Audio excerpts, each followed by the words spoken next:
are going to represent Yeah. a big portion.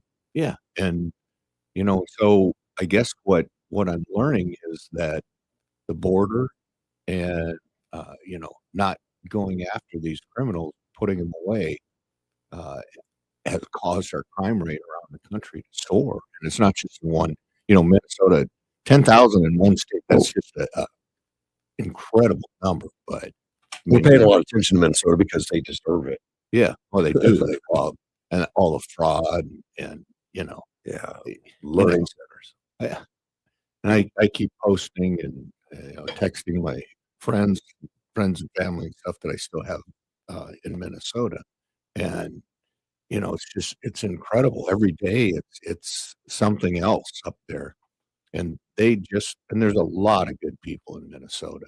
As you know, Well, they were quiet, Greg. yeah, well, and they got, this voter fraud that's going on. And there's no question that there's voter fraud going on in Minnesota.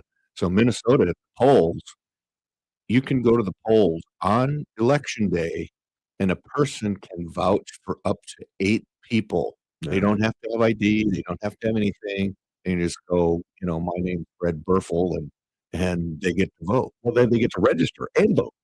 Yeah. Yeah. And so, they have no ID. No, you have no idea who they are. Somebody just says, "Oh, this is so and so," and they need to vote. And that's what's going on, especially with the Somali community. So these people like Walz and Ellison, Walz, of course, is the governor, Ellison is the attorney general, and of course, Fry in Minneapolis. You don't know if those people were really legitimately ever elected. Omar, and now they've got a lot of work to do, but I don't know they've got the bureaucracy and elected officials in place to do the work. Yeah, well, because once they get power, they stop any changes that would legitimize the election. And if you look at Minnesota, most of the rural areas are conservative. They are, and they hate Minneapolis, St. Paul. Minneapolis, St. Paul, St. Cloud, to a little extent, Rochester, but those areas are, larger population, and they're the ones that are electing these people, plus all the illegal votes that are happening. Yeah, so hopefully the good people in Minnesota can take their state back. Yeah, they or maybe they need to rest and stop smoking or stop voting. Yeah. I mean, well, if they can, get some of the elections changed, and it may take the feds to step in. Right now, the feds are trying to get the voter rolls from Minnesota and I think something like 23 states, and they're refusing to let them see the voting rolls because obviously there's fraud in the votes. We heard about 315,000 illegal votes that weren't counted, whatever, in Georgia, and so we're seeing it all over. Right, but Minnesota, their voting registration laws to be able to vote or register and vote on election day and just have somebody else vouch for you. That's probably the most. That's a new law. That's a very new law. Yeah, they just passed it, and again, it went through with it was a lot of. I mean, it wasn't a one pager. Apparently, it was it was hidden in there somewhere. Yes, yeah. But surrounded by a bunch of stuff that looked not so bad. And then I guess they slipped the thing in there with a vouch for somebody. Yeah. And you see it in Virginia now, where the Democrats won the governor slot and lieutenant governor slot. They're, in Virginia, they're having major tax increases after the governor ran as a moderate. They're doing major tax increases. They're trying to limit your Second Amendment rights, and I mean, it goes on and on and on. And they want to become a sanctuary state now. It's crazy. And that's this next election. We really have to make sure that the Democrats don't get back in, because they're going to try to make things even worse than they were before. Their plan is to get back in, though, right? I know their plan is that. Yes. They're not saying, "Oh no, we're caught. We're going to give it up." Right. No, they're doubling down. And Yeah. one of the good things is by these going after the taxpayer money that goes to the NGOs, that's going to cut into the Democrat financing for elections. Yes, if Yeah, if they're successful going after it, right. if they're successful cut it off. Now, something Joe Biden did before he left office, and I guess we talked about it a little bit, is he knew he was leaving, so he started dumping huge amounts of money into these NGOs for no reason. Yeah. And some of it got caught. I Mhm. don't know that all of it got caught. We don't know. I mean, we know some of the Right. egregious stuff Mhm. where some NGOs got billions of dollars and had never had money before. Yeah. But that's where a lot of the money to run uh, for elections came from on the Democrat side was taxpayer money through these NGOs. Correct. And that's not the only question is how much Well, is going through there. i- We know i- it's it's a huge amount. And Elon Musk found it right away. He yeah. said it was very easy. And I remember him saying that look, it's bipartisan. It's not just Democrats. It's Republicans and Democrats, Yeah. but it's like 97% with Democrats. Right. Yeah. Um, and Obama is the one that really escalated that. Started it. Right. Yeah, there's always been, I mean, there's been NGOs much longer, and they've been out there. Obama escalated it, spooled it up to what it is today, and they kept getting added to it. It doesn't. I guess the government agencies and our use of them doesn't ever slow down. It keeps growing. Right. Uh, Yeah. so it's massive. Yep. And that's right. And uh, Trump also pulled us out of which we had WHO. Yeah, Yeah. well, Yeah, yeah, World Health Organization, right. and yeah, apparently we've been giving them $988 billion a year. No, Yeah, well, I believe that's the number. I saw a chart, yeah. but Well, it's a crazy amount. We're the number one funder for WHO, which right. was established by the China. I don't even know what I don't even know what they do really. No, We know during COVID they would put out similar items to CDC, yeah, but the and we looked it up the other day, but it was actually formed 1948 or something. yeah, I thought it was many years ago, and we're a different world today. We have like instant communications, mass communications. We didn't really need an organization to bring it all together. yeah. Uh, for us, I wouldn't think. Our final day, Right. we had to give a 1 year notice to quit. I got to step back. It's 988 million, but we're the number one contributor to Yeah. WHO, so it's almost $1 billion a Okay, year. yeah, I don't doubt that. Yeah, And we owe them money because apparently we haven't paid our dues of 200 and some million yeah, for the last couple of years. Total for 2 years, Yeah. 260 million or something that we have to pay them. But that's not the only organization he backed out of. There's like 60 of them, United Nations committees and stuff within the United Nations yeah, that he pulled out. And it's about time we cleaned it up. Look, the United Nations started putting all this together in the 1940s. So for 80 years, we've had these organizations grow, and we don't even, I mean, I don't know that they're doing anything useful anymore. right. And nobody looks at it and says, no. Yeah. Oh, well, and what's crazy is who taxes the United States. There's a voluntary contribution, and then they tax us whatever our contribution rate Yeah. is. I mean, it's crazy, and like you said, in my mind, they actually made COVID worse. I mean, some Well, they people, lied about it along with everyone else. Yeah. What do I need them to help with the lies? yes, They're not an independent agency. They're a political agency. yes, they are. So, I mean, just like the CDC is not independent, it's a political agency because they live off of the same government grants that the NGOs do. Yep. And if they don't get the results that the politics is looking for, they don't get a job. Right. Yep. And Fauci's the biggest disaster ever in that. Yeah. And that he controlled the money, controlled where it went.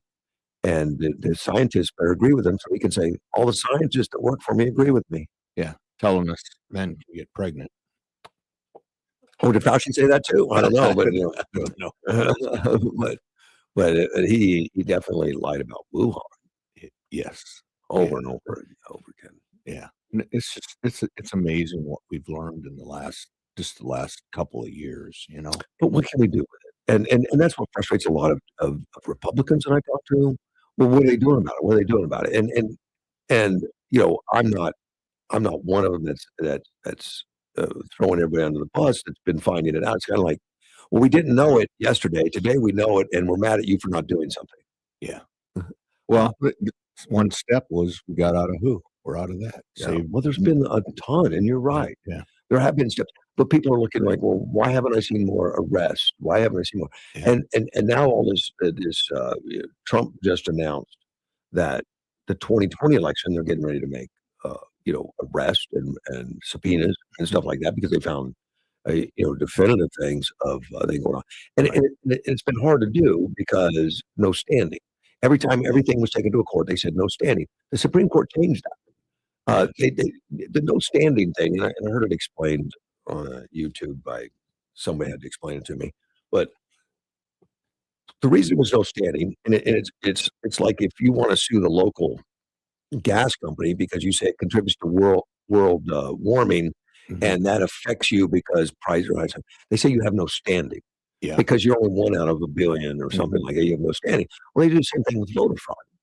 Right. And they even do it to people that are candidates and say, look, I was harmed, but the percentage of your harm doesn't make you able to do this Mhm. do this lawsuit. So basically, nobody could bring a lawsuit Right. unless everybody did, Mhm. I guess. But the whole thing, and so many people say that Trump lost all those lawsuits. He didn't lose a single lawsuit. They got thrown out for Mhm. no standing. And now the Supreme Court has modified that, and I can't tell you exactly how it's modified, but they're going to be able Yeah, to. they said a candidate is allowed to sue over, election fraud.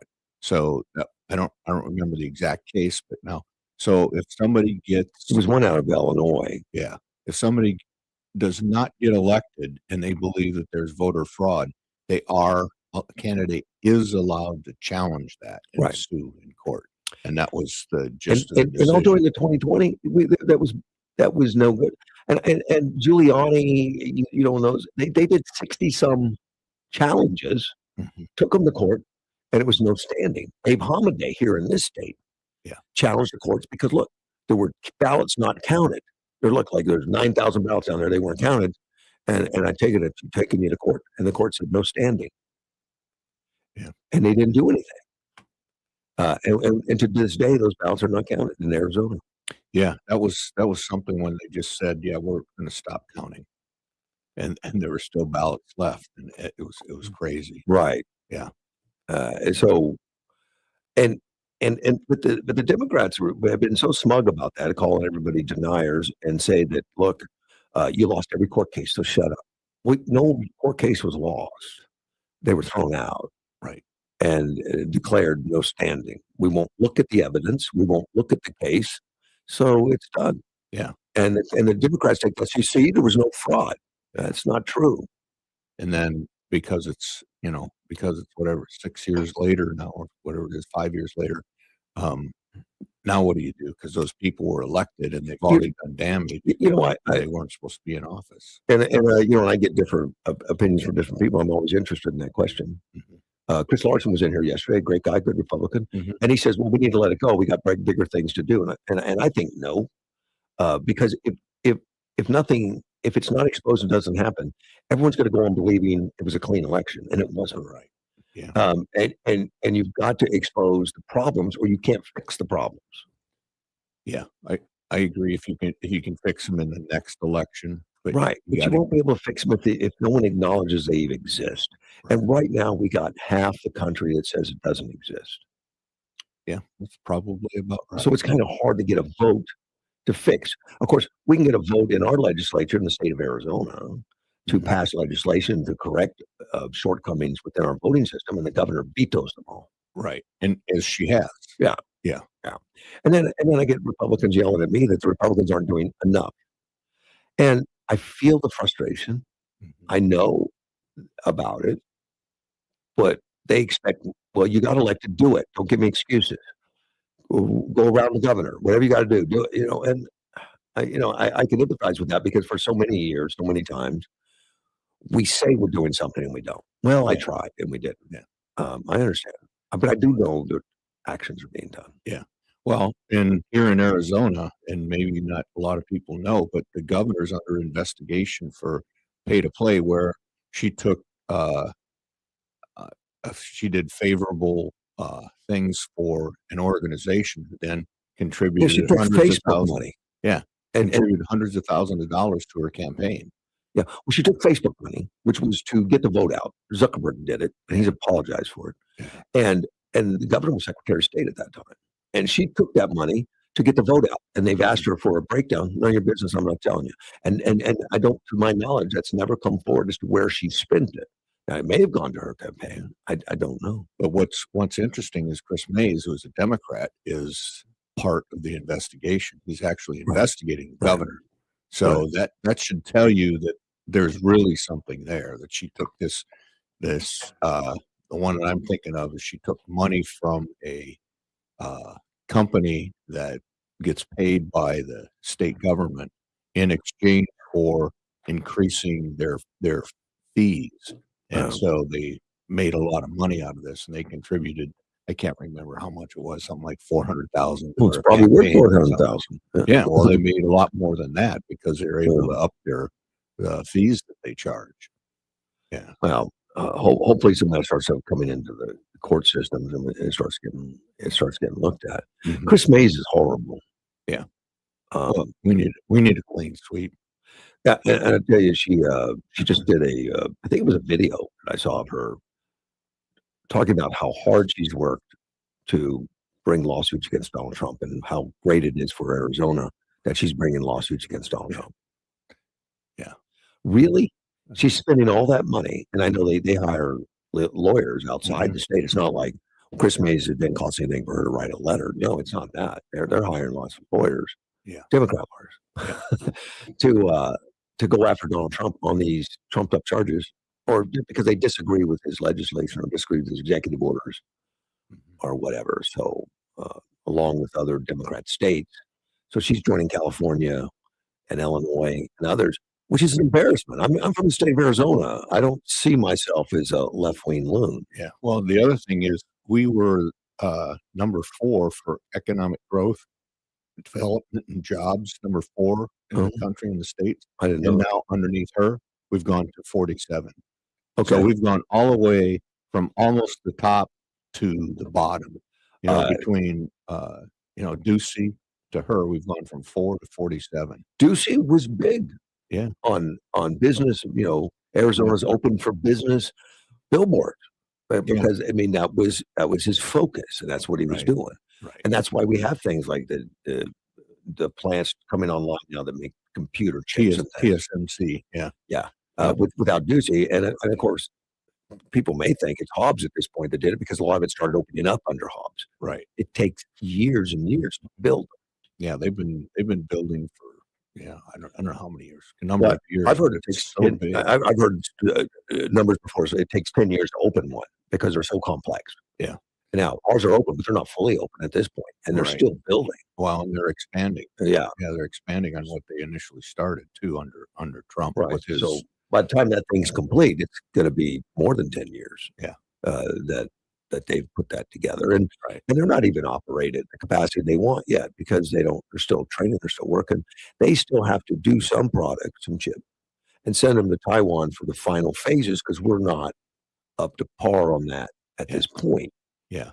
And the other thing that he's doing is, he's doing so many things, but to the military manufacturing complex, he said, enough of this huge salaries and stock buybacks, and then we buy something and give you money to do this and that, and then it takes 3 to 5 years for you to build something. He goes, enough of that.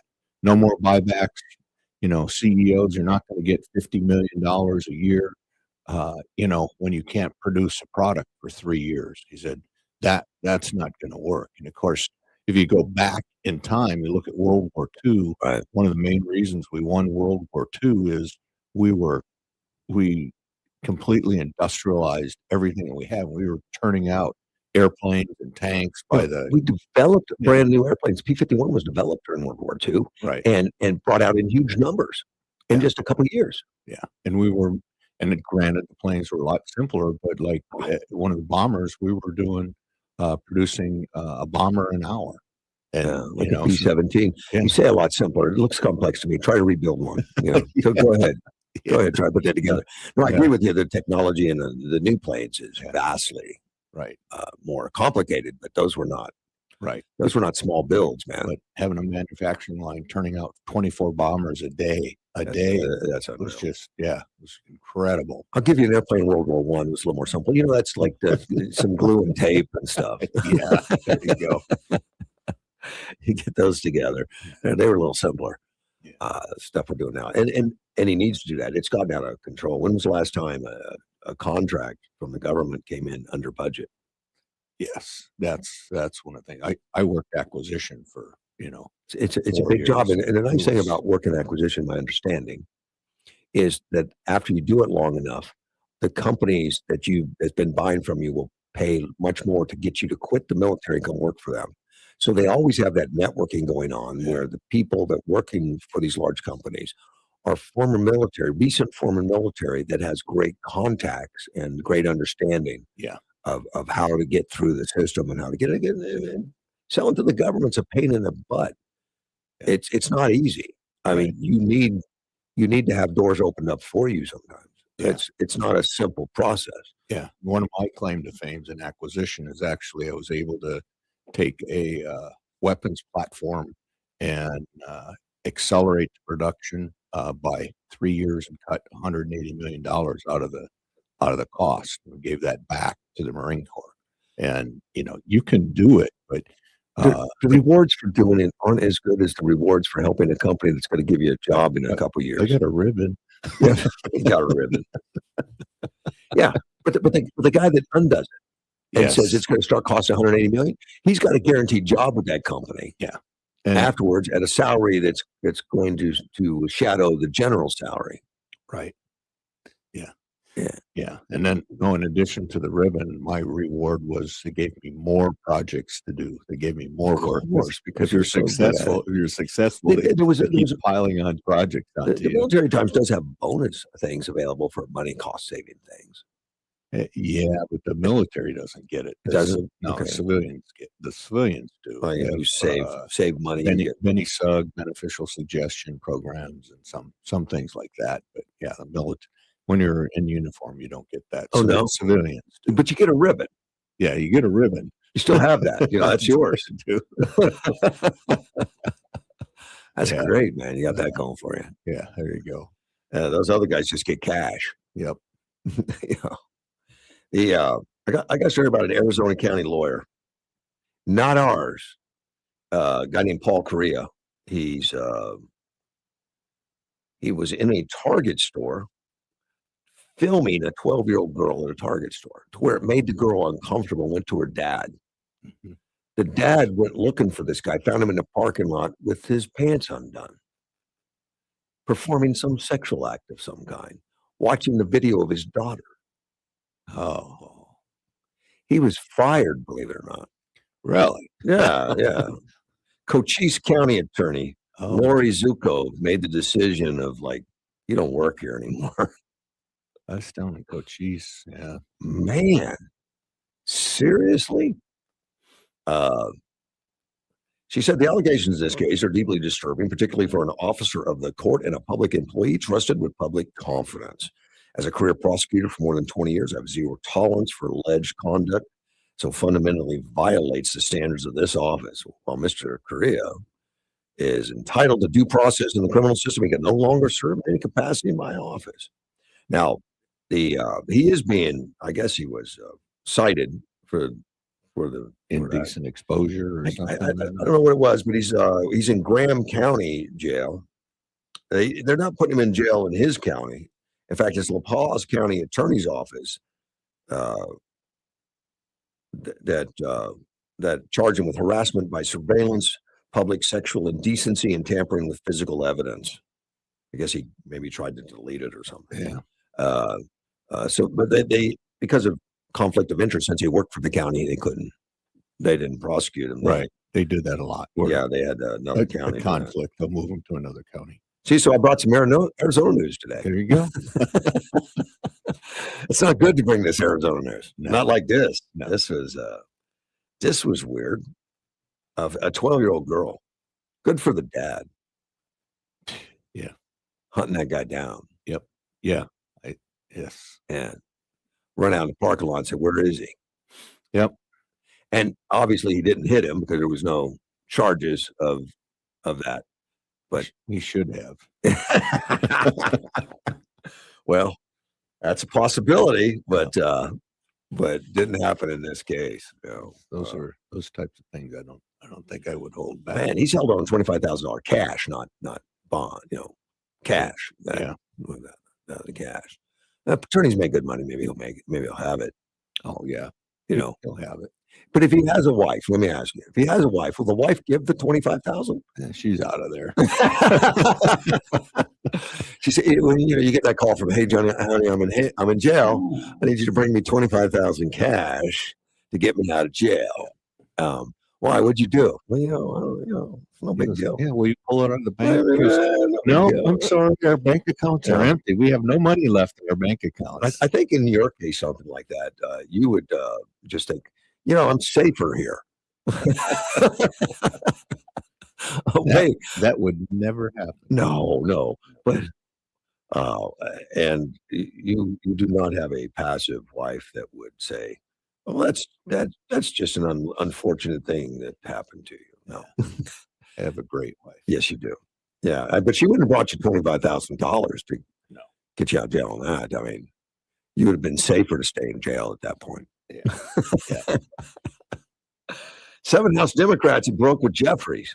I didn't know a lot of Hakeem Jeffries about him a lot. It wasn't in the news a lot. Right. The more he's in the news, I realize I don't like him. Yeah, he's not a really intelligent guy. No, not a good leader. No.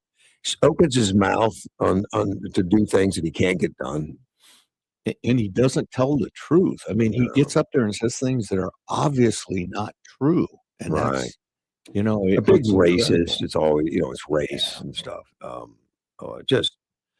when he got up and talked about this defunding of ICE, and that's what this is about. Is a budget issue. We're back to defund the police again. Yeah, the Democrat side. So but look, the ICE is Nazis, and they're jackbooted, and they're going into churches and taking citizens and arresting them and disappearing people off streets. Yeah. The fact that the Democrats even frame it like that is so insulting to the ICE, to us as citizens, and then it makes all these like homebound white blue-haired women angry that they believe it. They're buying into it. Well, but we're starting to see even mainstream media is now coming out. You got the story where going back to Minnesota where the rioters went into that church. They arrested 3 of them. So 3 of them got arrested. And then, of course, the story about, ICE is arresting a 5-year-old little boy. Well, what happened is his dad was an illegal, had committed some crimes. Yeah. And when they went to arrest him, he ran and abandoned his child. He abandoned his child. And, of course, ICE then took him to his home. Well, right, they have to take care of it. Yeah, they're not gonna leave a 5-year-old child standing there when they arrest the dad. The child's going to get taken care of and handed off to Child Protective Services or whoever, or take him home, whatever they're going to do. Yeah, and that's I think that's a normal operation within a police force. But it's like, I mean, that's the type of people these people are. Run away and abandon your 5-year-old child on the street, and then ICE gets blamed for arresting them. Yeah. Well, was the 5-year-old child a criminal, you think, or no? I don't think so. No, I don't think so. It wasn't, but you have to, you got to take care of it. But that's part of that lies that we talk about. That's going to the public every day to give this opinion about ICE, to change the narrative on ICE. Yeah.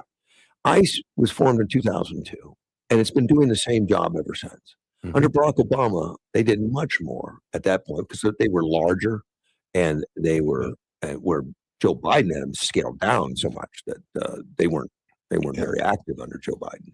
But I do believe that with all the illegals that have come over, that and in this case now the border under Obama the border was open a little bit. I guess that's the way I'd classify it. But now it was completely open underneath Biden, and so all these countries said, "Well, hey, we'll just dump our prisons and our insane asylums, save us a ton of money. Just send all these guys to the U.S. and let them cause crime and havoc in the US and get rid of them." There was a lot of activity on the border during Obama, but he was doing deportation. Right.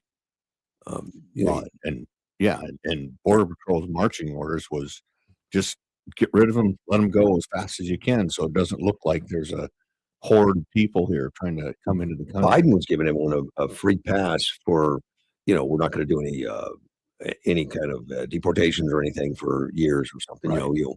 We'll worry about it later. Well, and they were picking up people 30,000 a month in other countries and flying them to the U.S. Hundreds and hundreds of aircraft filled with illegals. Right. That he did that to take some of the heat off the borders because there were cameras on the borders. Yeah. That showed how much we were being invaded. Yeah. This way it could be a little more discreet. Well, and the whole goal was to create new generations of voters that would vote Democrat because now, see, the Democrats are going to tell you you're a liar, that that's not true. Bring it on. But that's exactly what's been happening. And Yes. and more than that, or added to that, is the representation. Like in California, they counted all the illegals in the census, probably them and then some more, in order to keep the number of seats. Because obviously they're losing population, and places like Texas and other states that are red are gaining population. So in order, and that means that during the census, everything gets realigned and they would lose seats. Texas gain seats. And what's interesting, again, going back to Minnesota, they've arrested so many people that Minnesota is going to lose a congressional seat because they've arrested, so many people in Minnesota. Or there's been more self-deports. Yeah. And I told you 10,000 criminals and then the self-deports out of Minnesota. So Minnesota has lost or is going to lose a congressional seat in the next election because they imported so many criminals and were able to hold their number of congressmen that they have. Well, if we can get through this where illegals don't get counted in the census, California would lose a few. Yeah. In fact, Arizona was supposed to pick up one more seat, and the Biden administration kind of overruled the census. And California lost a couple of seats, but they were supposed to lose one more, and Arizona was supposed to pick up a seat. And Biden stepped in and stopped it from happening. They did a recount. Right. Yeah. And that's why Arizona didn't pick up another seat. Yeah. Yeah. Yeah. I was listening to some voter things that went on in 2020 because that's still an issue because people are getting arrested now. Mm-hmm. I didn't realize some of the states were still counting votes like 30 days after the election. Yeah, they were. Which gives opportunities to inflate, opportunities to do all kinds of games. Yeah. Which apparently happened. It wasn't just skepticism or something. It really did happen. Arizona was one of them. I mean, we were an embarrassment in elections. That we even in Yuma we could not get the vote counted. We were way behind the mandatory cutoff dates. There is mandatory. Yep. Since we got automation is supposed to make everything faster. Before automation, we were always on time. Mm-hmm. When we didn't have machines, right? When we had it to enter, key punch the things in, we were on time. Now we're not. Yeah, because it's automated and it's faster. Well, faster takes more days. Yeah, isn't that odd? Yeah, it is. It's amazing. It's planned. Or because I don't believe it's that poor a plan, and I think it was planned to make it slow so you could see what the numbers are and what we needed and start counting in the right areas. Because the courts aren't going to prosecute anything because they'll say you have no standing. Yeah, but that's changed now. Now it's changed. Candidates can file suit, and it is legitimate for courts to look at that. It's terrible. I need to talk about Hakeem Jeffries in a second, but I want to take a break. We'll be right back. Partly cloudy skies today, 71. Clouds and 49 tonight. Partly cloudy, 72 and breezy on Saturday, 49 Saturday night. And Sunday, partly cloudy and 70 north winds at 10 to 20 on Sunday. Are you living with dry AMD? If so, you could be on the road to geographic atrophy, or GA, a condition that leads to retinal cell death and permanent vision loss. But with Izervay, you can slow it down, get it going slower. Izervay slows GA progression by targeting a key source of retinal cell death, which may help preserve your vision longer. Izervay, or Avastin Capropagal, is a prescription eye injection used to treat GA. Don't take it if you have an infection or active swelling in or around your eye. Izervay can cause eye infection, retinal detachment, or increased risk of wet AMD. Izervay may temporarily increase eye pressure. Your vision may be impaired after an eye injection or exam. Don't delay. Ask your doctor about Izervay today. Izervay gets GA going slower. Visit Izervay.com. That's IZERVAY.com. Paid for by Astellas Pharma. Listen to KBLU from 8 to 9 every Monday morning to Life, Death, and the Law. Sean Garner and Adam Hansen discuss estate planning options. Learn how you can plan your estate using a will or trust to protect your family and secure your legacy. That's Life, Death, and the Law every Monday, 8 to 9 a.m. on 560 KBLU.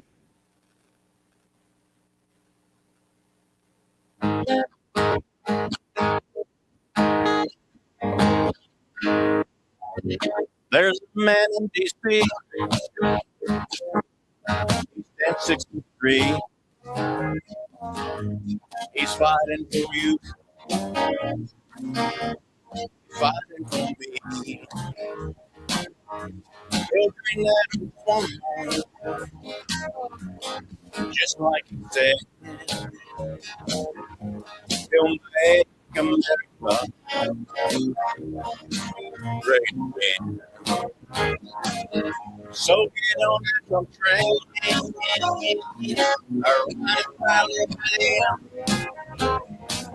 AFI 60 KBLU, Russ Clark with you. Greg's here. Yeah. Morning. King Jeffries, wanted to stop the atrocities of ICE, as they put it. It's out of control under Trump, which means they're doing exactly what they did since 2002.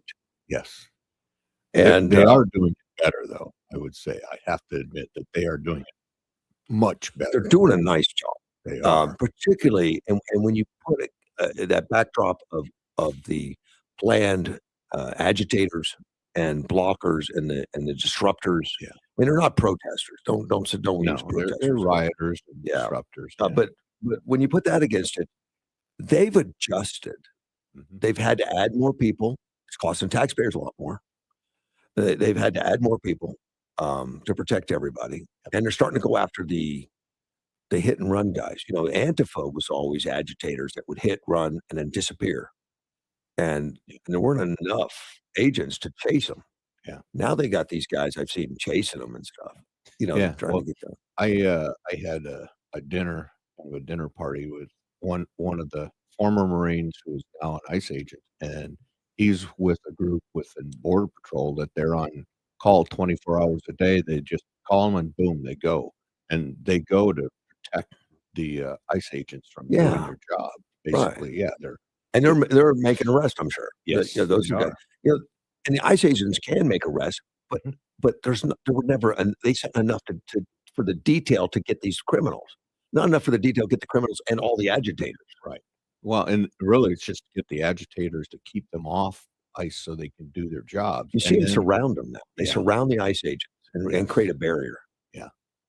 Yep, and it's if it can, and you only hear about it in these places where the agitators are built up, like Minnesota. You're not hearing anything out of California or New York, or Chicago, or anything like that. I wonder if they're just not hitting it hard yet there. I mean, they haven't hit California yet. Yeah, but I think that the agitators are just trying to build up in one location. They don't have enough people to try to go around and do this everywhere, so they're trying to concentrate Okay. that in Well, Minnesota. they've trained 10,000. Right, and they so what they do is they bring them in from out of state, Yeah. which is going to be interesting. And these people are charged because one of them was from out of state. If they, And that's additional charges. yeah, exactly. If they attack Crossing a state lines. domestic terrorism charge on them or Yeah. something like that. But so I've heard two different numbers. The agitators in Minnesota, one is that 25% of them from out of state, and I heard another that said 58% of them were for out of state. Some wise ass asked me about why. I guess I can say that, right? Yeah, you can say it. I think so. Yeah. Asked me, he's like, well, how do you know? What did they just stop them and count them? It's like, no, they looked at them from the arrest warrants, because they're arresting so many of the ones from out of state because they're the serious ones. They, a lot of the heavily trained, the ones Yeah. that rally, yeah, and then lead. yeah, the one woman that was arrested, one of the three arrested, is being paid like almost $1 million, $750,000 a year through an NGO, and she was a leader of the protest. One was a school board member, and so besides the crazy guy with the beard, all guys with beards are crazy. Wait a minute. Yeah. Oh, I agree with that. Yeah, the lunatic with the beard. Well, Jeffries was all set up, and as being the leader for the Democrats in the House, that we're going to not fund ICE. We're not going to fund them. Right. And he went to stop this funding of ICE. It passed.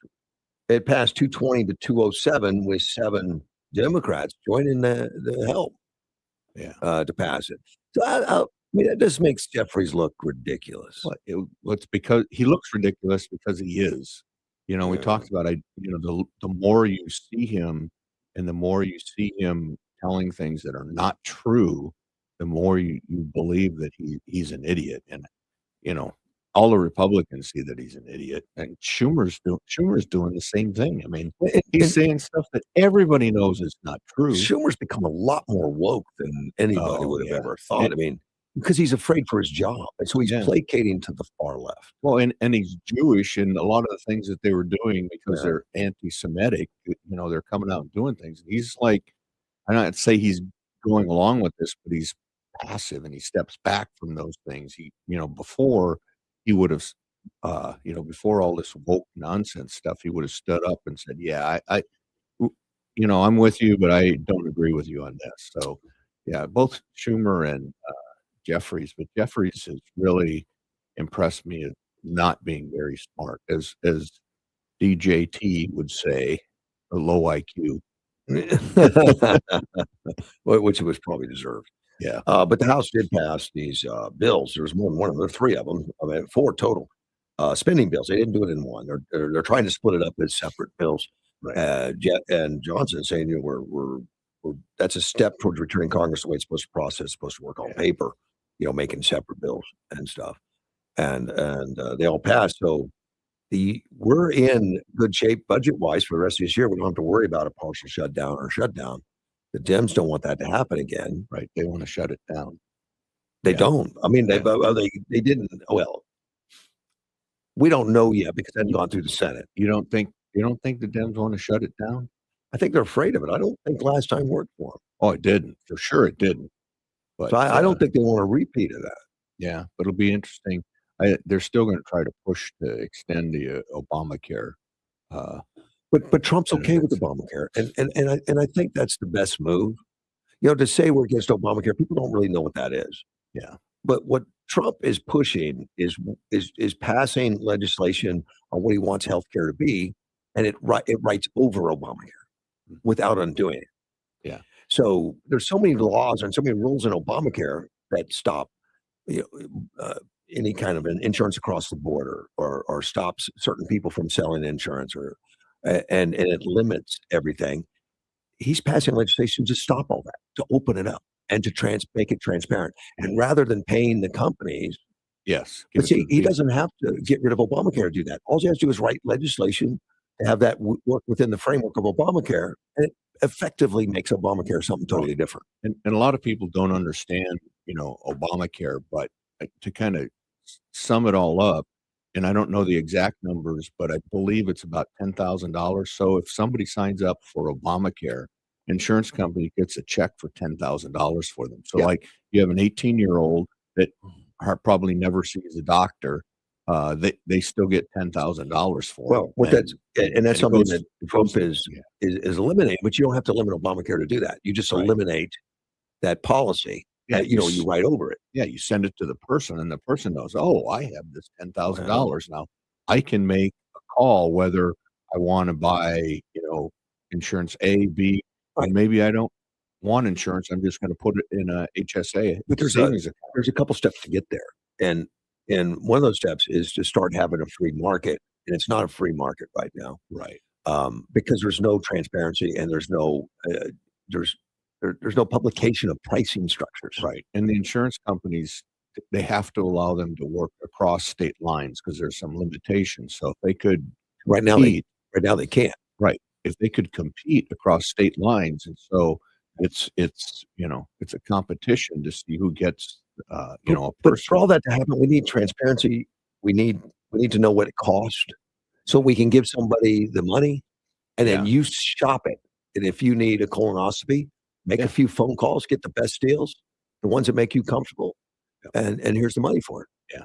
And if I was 18 years old and I got $10,000, I would be putting it into an HSA savings account because I'm Right. not going to need it till I'm a lot older. And I would imagine it's going to come in that form to begin with. I mean, Yeah. it's going to become with strings attached that you can't spend it on a new car. Yeah. And that's why those HSA savings accounts are such a great thing, health savings account. That's Yeah. what the HSA is. And so that allows you to spend that money. And I mean, you can take it to like a store and buy aspirin or Tylenol, or take it into a hospital and spend it in the hospital if you need some sort of, Right. an operation. But that would completely change the whole dynamics that you were talking about. Right, and you don't have to cancel. And the thing that makes that people get afraid of, that if we cancel Obamacare, we don't have anything else. So you get into this gymnastics where you have to create something to get it through, and then cancel it all at the same time. It's just much easier the way Trump is doing it. Yeah. It's just like, look, we'll just make it what we want with, individual policies, just change them. Yeah. Makes sense. It does. Versus a whole Because the rewrite. Republicans give it to the people, and Democrats are like, "Oh no, you want to give it to the insurance companies because the insurance companies contribute to our campaigns." That's right. Yeah, Obamacare did away with competition. it did. Yeah, But that's Trump the wants to biggest bring thing. competition back. Right. And Obamacare caused health rates to go up And dramatically. But it doesn't matter because he could stand at the lectern with a microphone and say, every family is going to save $2,500 on average. And you can keep your doctor. You can keep your doctor. Yeah. All None of those. lies. I mean, Yeah. and he knew it was lies. Mhm. He did. It's just ridiculous. And people sucked it up and they never held him accountable. Right. And the difference between Obama and Hakeem Jeffries is Obama's actually kind of smart. Yeah. Jeffries, no. Yeah. And Jeffries gets, gets a lot of jokes about that, about him being, Obama 2.0, but, or He's not. no, but, Yeah. he's not. He's the, generic brand that just nobody wants. Yeah. It'll be interesting even if he can even get reelected. But it still has to go. I mean, he's budgeting things, which is good.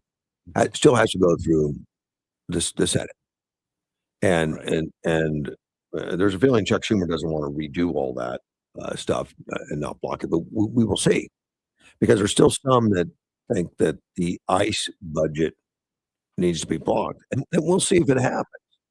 I have no idea. They did make some changes to the ICE. Part of that budget was they budgeted in that they'd have to buy body cameras like they do police officers for all the ICE. I actually love that idea Yeah, I don't think they'd object to that.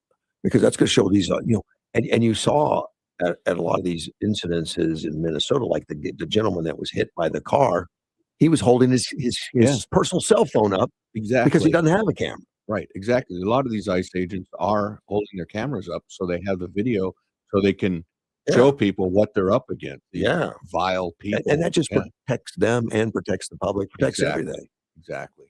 Uh, But body cameras is an expensive thing to take on, but it would that's- probably be worth it. I mean, it's what, $700 a person or so. Yeah, but then there's the back end, because then you got to do Storage. the video and the storage. Yeah, Yeah, all the don't you servers. just delete it every so often, or No, there's retention records, how long you have to retain it. but you can get around that by having it for another company manage it for you, can't you? Yeah, Okay. yeah, the Hillary Clinton Oh, no. enterprise storage company. Well, I or mean, if whatever. you never own the footage, Yeah, I mean, well, I think I heard somebody was doing that with these cameras at intersections, that they don't own the footage. right. It goes to an individual company, and they only hold it for so long. And if the state needs it, the county needs it, they'll pull it, and then they do own it at that point. Right. Uh, Yes, there is things like that. I remember I would because do that with the body cam.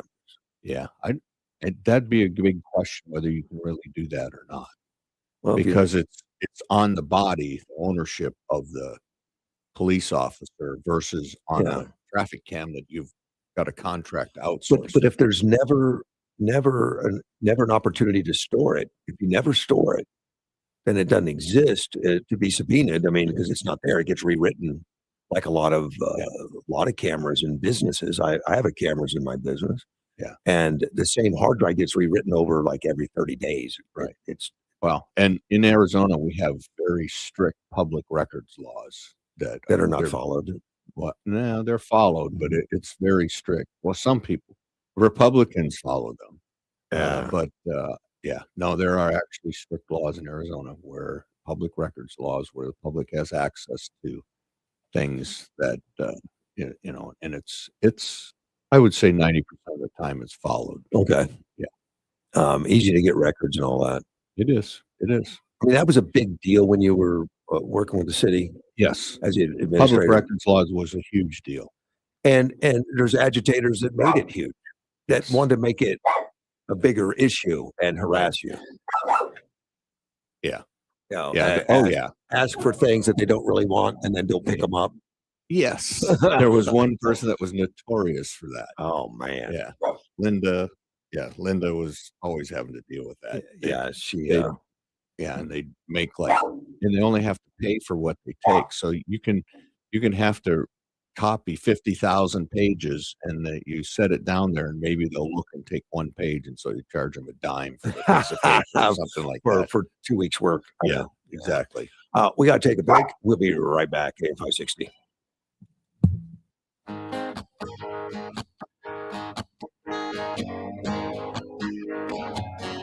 There's a man in D.C. He stands 6'3". This is News Talk 560 KBLU, Yuma. He'll drain that old swamp, just like he said. He'll make America great again. So get on that Trump train, ride it proudly with him. He'll stand up for you and the red, white, and blue. Yeah, get on that Trump train and say amen.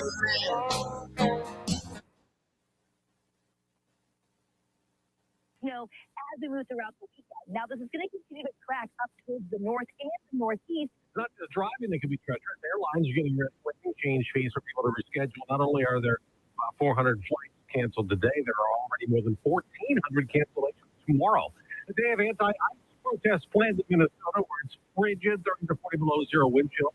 Organizers angry over immigration enforcement raids are urging people not to go to work or school, don't shop. As one protest last Sunday remains under federal investigation. 3 arrests so far from that anti-ICE protest that took over church service last weekend. And I emphasize so far because federal officials say more arrests are coming. Fox's Garrett Tenney in Minneapolis. President Trump posted this morning on Truth Social about his accomplishments at the World Economic Forum in the framework of a security deal in Greenland is setting up his new board of peace. Something President Trump did on day one of term 2 has taken effect, pulling the U.S. out of the World Health Organization, using it of mismanaging the COVID-19 pandemic and being too susceptible to political influence. That withdrawal has not been finalized. U.S. funding and staffing ceased, although WHO The U.S. still owes it more than $130 million. The Trump administration said there will be collaboration, surveillance, and data sharing directly with other countries. And that's Fox's Chris Foster. America's listening to Fox News. Progressive Commercial moves drivers can expect the unexpected when driving. But a little heads up like this would still be nice. Breaker, truck driver. I'm a local meteorologist. Just to let you know, I got the days mixed up and a little bit hail is coming. Over. Actually, it's a hailstorm. My bad. Over. Be ready for the unexpected with primary liability limits up to $2 million on our specialty heavy truck coverage. Get a quote at progressivecommercial.com. Progressive Casualty Insurance Company affiliates covered subject to terms and limits. Welcome to the most wonderful time of the year when millions of Americans open their credit card statements, scream in terror, and start looking for new ways to save money. If that's you, why not cut your wireless bill in half with a safer plan from Pure Talk? You'll get unlimited talk, text, and 3 gigs of high-speed data on a super fast 5G network for just $20 a month. Ho, ho, ho. Just dial pound 250, say micro, and Pure Talk's U.S. customer service team will help you switch in minutes. Again, talk, text, and data for just $20 a month.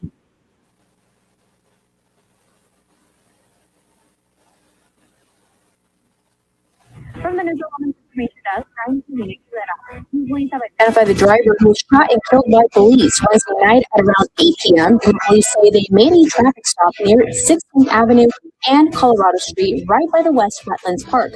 According to the Yuma Police Department, 2 officers were surveying a home for suspected drug-related activity. When a vehicle left the home, officers tried to stop the vehicle, but the driver took off. After being caught in a dead-end alley, police say video evidence showed the driver appeared to use his vehicle to pin one officer against a fence, then moved towards the second officer. That's when both officers fired their weapons at the driver, 58-year-old Sergio Mencias Ramos. He died at the scene. 42-year-old passenger was inside the vehicle, but he was not injured. The Yuma Regional Critical Incident Response Team is conducting the investigation. Catch us on the TV side on News 11 every weekday at 5, 6, and 10 p.m. for your latest local news, weather, and sports. Hey, I'm Mike Slater. My dad passed away at the age of 63. It's out of nowhere. Had a stroke. Super hard, obviously, for the whole family, but my dad had life insurance. This is why I have life insurance for my family, for my wife, and 4 kids. The best place to get life insurance is ethos.com because you can do it in 10 minutes. And there's no medical exam and no blood test. Just a few health questions. Get life insurance in 10 minutes so your family is protected. Ethos, E-T-H-O-S, ethos.com/Mike.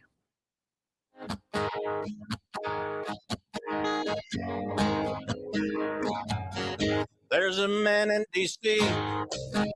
AM 560 KBLU, Russ Clark with you. It's Friday morning, 7:04, and George Braun, made arrangements for me. I didn't actually pay a lot of attention.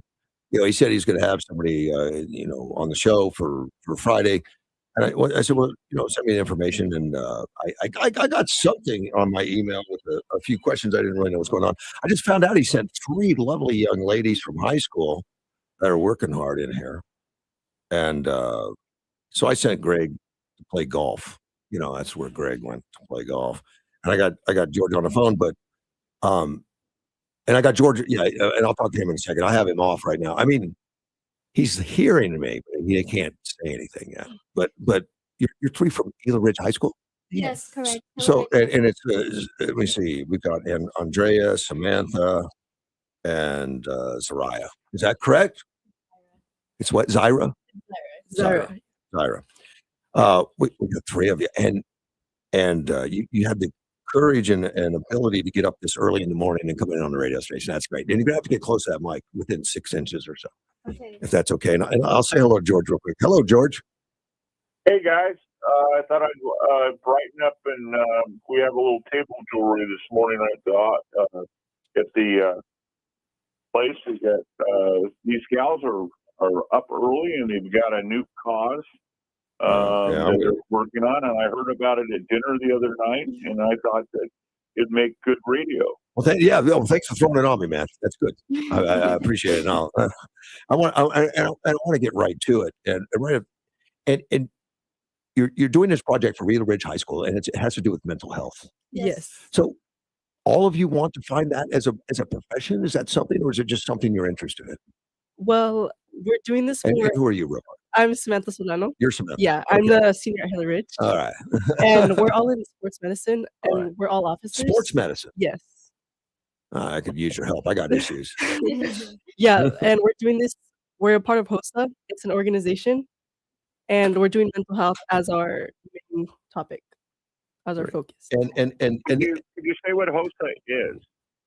What HOSA is, I've got it for you. It's Health Occupations Students of America, George. Yeah. You need to read, buddy. It is. And I read it. I just wanted our listeners to know what it was. Okay, George. It's all right. So you're part of that organization, and it aligns itself with Yes. the sports medicine. And all that. Yes. It's medical. Yes, anyone in a CT class at our school, which is a career technical class, you Okay. could join HOSA, and you learn more about a range of different health careers and gain hands-on experiences with service, education, and advocacy. Excellent. Yeah. At the high school level, I didn't know. It's a really like you learn a lot from this. Now, are you part of the technical school also then? No, No. just public school No, here. and okay, and it is public, but public school also has a technical side where they do welding and shop Oh, and yeah, yeah. nursing and all that, but you're not part of that. Oh no, we're just part of This is sports medicine. this goes right through the high school itself. Yes. Now, is it after hours too, Well, or is it just during class? We have meetings after. Get close to the mic. We have meetings after school, correct? And which one are you? I'm Andrea Payanis. You're Andrea. Yes. All right, Andrea. You do have meetings after work, after school. After school, yes. We do have meetings to talk about our HOSA club. Okay, and that's so much normal. I got a few questions here. You already answered what HOSA is, and why did your team choose to participate? Who's going to answer that, Andrea? Oh yeah, I'll answer. We chose to focus on mental health because it is present in every part of our daily lives. Okay, and it's part of your daily life. And how does it relate to the medicine? Though, I mean, are you actually looking at mental health from an aspect of medical diagnosis or medical issues? Yeah, Not just like identify it so I can go get help, but you want to look at possibilities what that help is. Mhm. Mental health starts in the brain, but it's influenced by the whole body and our experiences. Yeah, and I think a lot of athletes need it. Yes. Yeah. They do.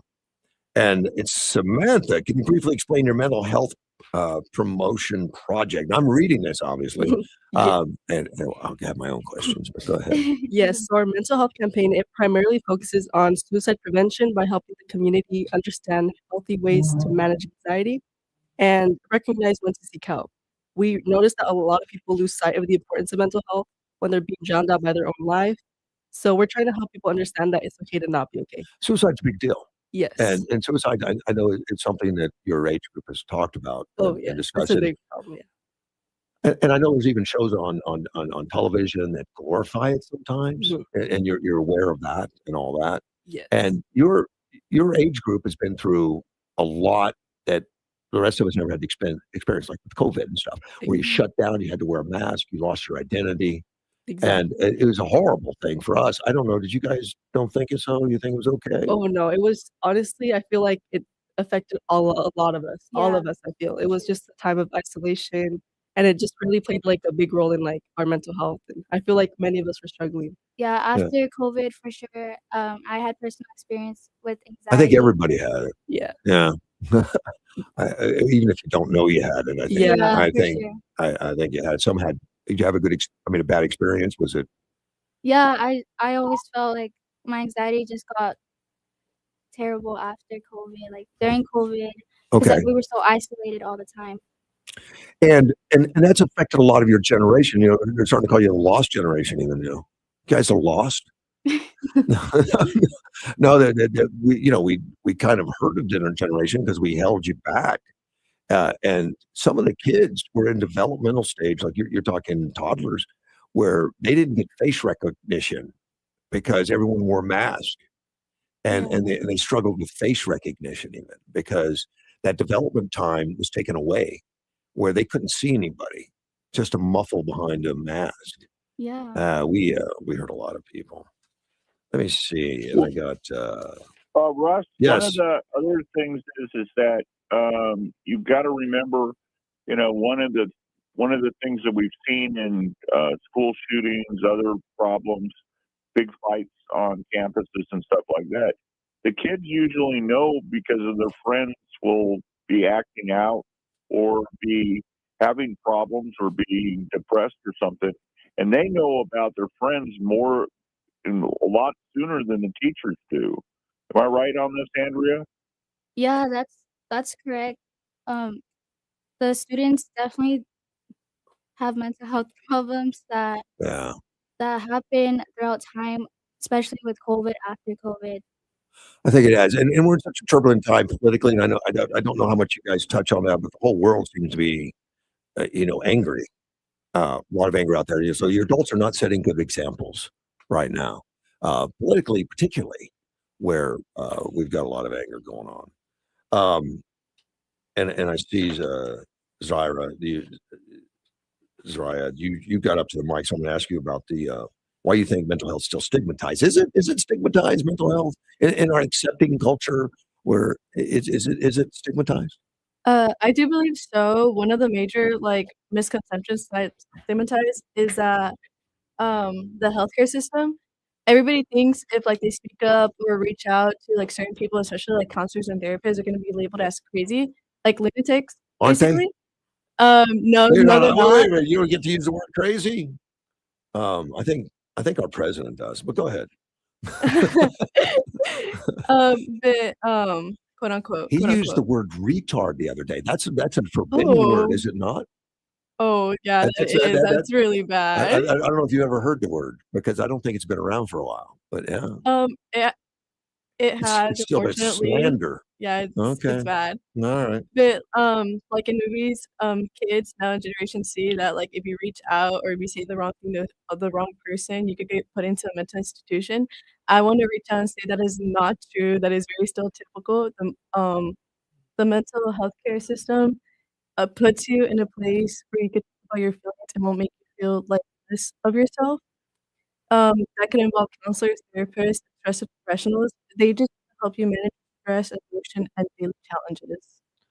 What causes stress?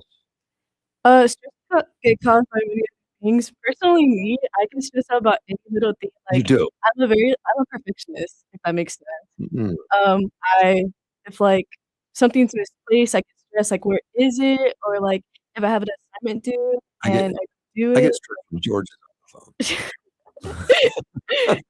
He Yeah. usually hangs up on I me. do hang on. That happens. All that. My my I'm much older than you by a few years. Mhm. Probably older than your grandfather. But it, looking at it over time, the younger generation, your generation, I look at gets stressed over things that never bothered us. Mhm. It we just thought bullies was a position that we had. We didn't realize it was a bad thing. So we did. We knew it wasn't fun, but there was no solution. And now it's micro expressions. It's you didn't call me by my pronoun. I'm so stressed I can't go to work today because you did name me or something. I mean, things I don't even like. What are you talking about? You know, uh, for me, it appears that we put the stress bar so low, everybody's stressed every day because the red light didn't turn green on time and made me late or something. I mean, there seems to be artificial stress, in my opinion, artificial, and like we've brought stress into your life for reasons to be triggered. We use that triggered word, Mhm. triggered quickly. That for me, I worry when a lot of kids that are pampered or bubble wrapped because we don't want to cause any kind of issues. And as soon as they get out into the real world, you won't be able to manage it because there's not going to be anybody to bubble wrap you when Mhm. you get a job and you say, I don't like my boss or my boss didn't call me to enunciate my name properly or something. And I just go to the bathroom and cry for an hour. You may not be working there for very long. Am I wrong in that? I mean, when I'm seeing it through a different set of eyes. For you, it's just your world, maybe. To touch on that is that if if you're stressed out and you think the worst thing possible, like, for example, like, "Oh, I don't like my boss. Oh, I don't like this." Maybe you're just nitpicking. You're not seeing, like, things for what they really are. Right. Maybe your boss is just trying to, make you better as a person, trying to make you better at your job, just give you a little bit more, advice. Right. And if you're trying to think the worst about a certain situation, maybe that's the first sign to be like, "Hey, maybe I need to talk to somebody about these feelings to So see, like, how I could fix so them." you recognize the term "suck it up, buttercup," you know? Oh, yeah, yeah, yeah. But but I wanna Yeah. say if something actually really bothers you, please speak up on it. Sure, Like, sure. speak up on it, and we could all help each other find the solution. Yeah. And I think sometimes we find what we're looking for, and if we're looking for stress, if we're looking for a problem, if we're Mhm. looking for it, we're gonna Exactly. find it. Mhm. Instead of finding solutions or to get to your Mhm. goal. If your goal is to get stressed, here's plenty of it to trigger it. Oh, We yeah. got it all over the place. We got it Everywhere. all over the place. Um, that Samantha or Zara, am I pronouncing that correctly? Zaira. Zyra. Zyra, Yeah. is there a She's place stressed on now. campus that if you have stress or if you feel like things are getting out of hand that you can go to and there's God, somebody there for support? I hope not. But yeah, the answer. Is there? Is there a What safe zone? um, y for certain people, yes, there is. I know personally, my safe zone would be going to church, talking to. Okay. Okay. No, Yeah. I meant on campus. Oh, on campus? Oh, yes. Sorry. You have a safe zone where you can say, "This is for everybody. This is a safe zone where you can come to." Well, I would say personally, we do have counselors there. Counselors are good. Yeah, they're always there to hear you out, and I feel like we should spread more awareness on that because I feel a lot of people don't feel like they could talk to their counselors. Good, you know, Mhm. and I could, but the and there were counselors even in my day, you know, back in Mhm. one school's house. No, I didn't have that. But the colleges started doing these safe zones for people, which I think exacerbated the problem because these people got more bubble wrapped Mm. and they got more looking for issues to be upset about to be triggered. And somebody like me would not have been allowed in a safe zone. I might ask a question. Yeah, sometimes the safe zone could even just be with your friends at school. Finding Yeah. that group of So you people don't have a to. dezegation, which I think is good. Yeah, we don't really. Or the gym, go Yeah. work out for a little while. Yeah, George, go to the gym. Work out for a while. And I think counselors are good. I mean, if there is an Mhm. issue, Yes, you and could always. every school has that, and that's needed at times. Yeah. And not and my opinion of you ladies already is that you have stable lives. We try to. That's why we're spreading awareness on And how by to stable find lives, out. you probably have a family. You probably have people at the house. Yeah. Maybe even a mother and a father both. Maybe not. But you look adjusted. Not every kid has that. Mhm. Not everyone does, and that needs to be recognized. Yeah, Yes. we're definitely blessed. Okay, Yeah. and that's okay. Don't take it hard. It's okay. Well, we're in this like guilt thing now in America, like especially with white supremacy. Have you heard of that? Yeah. Yeah, white supremacy. That we're supposed to be guilty if we're blessed, guilty if things are working right. Uh, and being a certain skin color doesn't give you any guarantees on anything. And I think really we have mostly all mixed families. I mean, I don't know why there's just one culture. I mean, we have multicultural families everywhere. I don't know how they do it, um, but there are people that are situationally have some stress Yes. that maybe they tend to do well though because they're harder, they're tougher. They grow up a little tougher. They may need some help, but they're tough. Yeah, they know how to get through their problems. Yeah, they do. Yeah, mental health challenges don't discriminate by age or background. No, Yeah. race or language or It any happens. nationality doesn't Mhm. matter. Everyone, yeah. It's Everyone deals with it. um, let's see. How did you promote your message to students? You notice I'm mixing this up. I Yes. didn't want to So promote your message to the students, and this is something the students. Well, obviously you're here today, Yeah. talking about the project. Students too. Did you get did you have a meeting with the students? Well, we promote our message to students and the community by raising awareness through our social media. Okay. So we have our TikTok account as well. We post videos, posters, interviews, and we try to stay related to our youth and try to post, like, content that's engaging for our people to watch, and What's engaging TikTok? like TikTok has a bad image in some areas, yeah. because it's more, um, social commentary or jokes or, just, "Hey, look at me, I'm on a roller coaster." Yeah, So we try I don't making look at it I don't look at, like, educational, but there's messaging. yeah, we try making ours informational, but we try using songs that are people like at our age and just trying to stay connected with the youth. Yeah, uh, other than taking pictures of food. There's a lot of that. Why you guys take pictures of food is beyond me, but yeah, you do. Yeah, you're all guilty, I can tell. And while our campaign is student-centered, we still try to provide tools and strategies that could benefit people of all ages. Good, good. And what do you think you've learned in this project? Anybody? What have you learned? What has been impressive to you, and what do you think has propelled you forward? What do you think is something that you can carry with you? With this project, we definitely learned how to find our balance. We did multiple research studies and just agreed ourselves that there is different ways to find your balance. Everyone needs to find what works for them Okay. to fit their schedule. All right, and obviously you learned to research, which is really good. And you don't have to have the headphones to talk. You can just talk. It's fine. To touch more based on that, in my opinion, I always worried about my physical health more than my mental health. So with this project, doing so much research and getting to know a lot of people, by interviewing, I learned that many people struggle with different challenges in life, and I did that. Um, it's important to not judge somebody or say the wrong thing to certain people. Like keep very like mellow so everybody feels comfortable, in my opinion.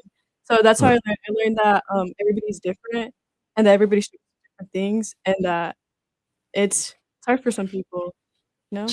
So, um, you were talking about physical health and mental health. Mhm. Do you think they're also connected? Oh, yeah, 100%.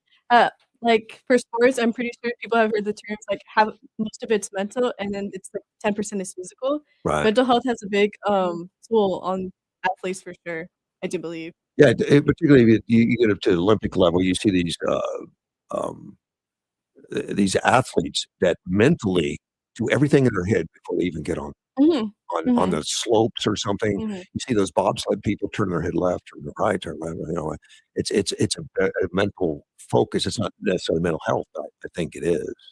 I Yeah, think it they is. mentally prepare for the competition, that's what it is, So, do you think yes. your mental health's better now that you've been looking at this? Yes, I do believe, and I did find strategies of Yeah, how yeah. to, like, better manage my stress and better manage my anxieties, Because you have a better and I have a better understanding understanding, yes.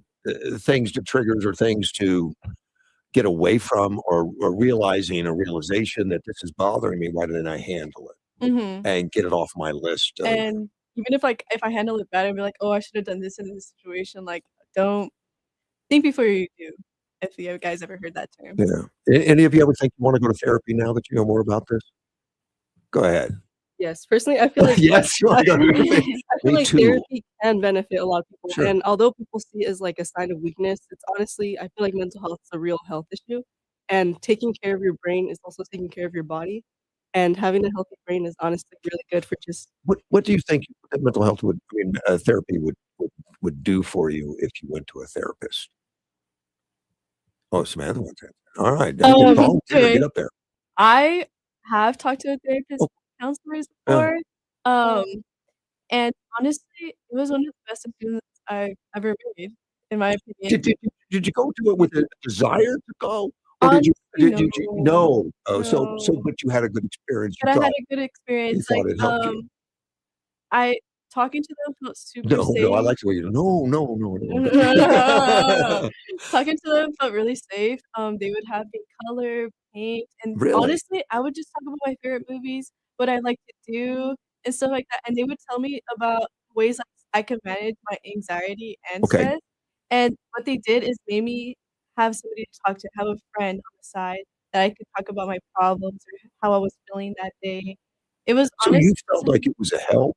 I felt like it was help. I felt like I had a right hand to talk Okay. to and to text and to just have a conversation with. Because in my opinion, it's very hard, especially at our age, to reach out to people because you feel like you're gonna be judged or you feel like they're not just gonna understand your Girls little. more so than guys, I think. Guys don't care. Yeah, guys don't care. Yeah, they don't Yeah. care that much. But going to therapy does really help, and they're not gonna judge you. I promise. I promise. And I Well, wanted to hey, Russ, one of the things that they touched on earlier was the church that some of these girls are members of, and you can reach out to them also for help. Yeah. You know?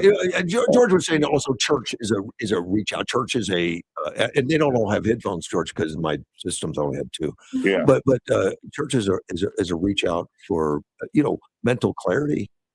Yes, I personally go to church twice a week, and it's a very good cleanse, and you're surrounded by people that actually enjoy doing the same stuff as you, and we all go to church actually. We all go to you're Yeah, out. so yeah, You're so all we out. can all touch base on that. We can all relate that it's really good having people that surround you by the same love that you have for God, and it's honestly really nice, and you can cleanse your mind and forget about all your problems that you have outside of church. All right. Is there a website or something that we can go to and get some more information, or the students that are listening right now? I'll get that. You guys have a website. I know you have a TikTok page or something. Where are you putting this? Is there a website? There's actually a website linked on our TikTok account. It's findyourbalance.hosa. Find your balance. Yes. Not Hosa. Okay. I know you had something to say. You're dying to do it. I Give it to me. was just gonna touch base on what Zara said about talking to therapists, and I also wanted to include that some people might not feel comfortable enough talking to someone personal they know, such as like a family or friend, because I feel like some people feel like, oh, it's embarrassing to talk about how they feel or they're not comfortable. Or another thing that I was gonna touch base on was how people grow up not being able to talk about how they feel, and that could just lead to misunderstanding and fear. Every household's going to be different on that. Yeah, exactly. My household growing up, we never had feelings. It's just different. It's going to be different For every household. for Yeah, every, exactly. every household. And I feel like that's why therapists are sometimes a good alternative if you don't feel comfortable talking to someone you know, or there's even helplines that can help you as well. Something that make me nervous though on that, there's some, you see celebrities, they have like a weekly therapist meeting. Like they can't function without that. And I guess it's okay for them. It's what they want. But I wouldn't want something like every week for the rest of my life to go do that. I like some of the things you said that, that helps you because now you can focus differently. And you walked out with a mission and a plan, and you don't need to go back and get it again. Whatever. How do you feel about that? About someone has to go every week? Well, maybe it happens to some people. Maybe some people do need therapy every week. I mean, especially for celebrities, I can see how draining that could be. I mean, just having so much pressure on you. I and mean, it's expectations. different for everyone. Yeah.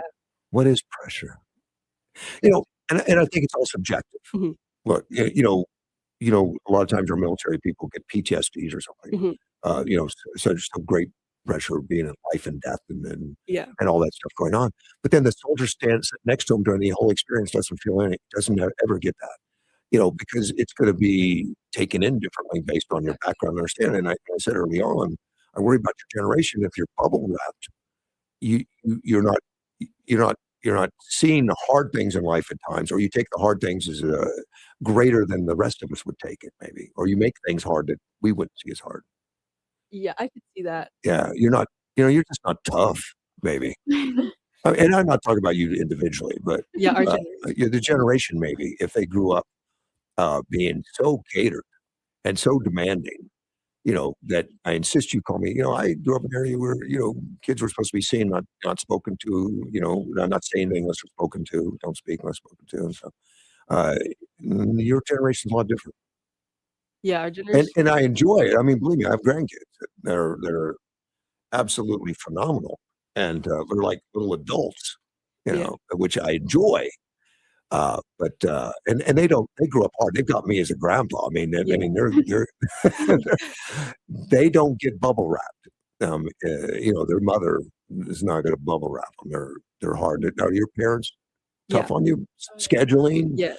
Saying no? They say no to you? Yeah, for me, My parents are tough on me, but they do it in a way like, they show love. I know they're doing Sure. it because they love me. Yeah. Well, about the like, my grades or just they're always just pushing me to be a better person, and I appreciate that. I value that, and I see that. Let's talk about reward. All this work that you've done, all this work that you put in. Yes. What's the most rewarding thing that you can think of for this other than coming on this show? Honestly, the most rewarding thing would be just seeing how comfortable students felt after just opening up to us and just being able to acknowledge that if they need help, they could always seek it and there's always support available. So you like helping. Yeah, we Is found that so much universal on passion. all three of you? Yes. Now, see, not everyone's gonna like say that. They're No. gonna talk about what it did for them personally, know which I'm sure that happens also. Yeah. And if you feel positiveness about helping people, that is for you. But I think that's a good message too. That helping others Yeah, and is makes us stronger, makes us better. yeah, we've been doing this project this is our 3rd year now, and we just through the Really? years, we've just found so much passion for this, and we just found so much interest in uplifting others and also uplifting ourselves while we're doing it as well. Any of you ever run into a friend, a student, or somebody that you know that you say, "Whoa, you need to get some help," and Oh, definitely. But not in a bad way, more of in a concerned way, like well, it's always good if you're helping, Yeah. but it doesn't mean people aren't struggling. Yeah, of course. People are gonna be struggling regardless if we're helping or not, but that's why we're trying to spread more awareness to help anyone that's struggling in If silence. you, without saying names or anything, was it a serious thing? Was it something that was life changing?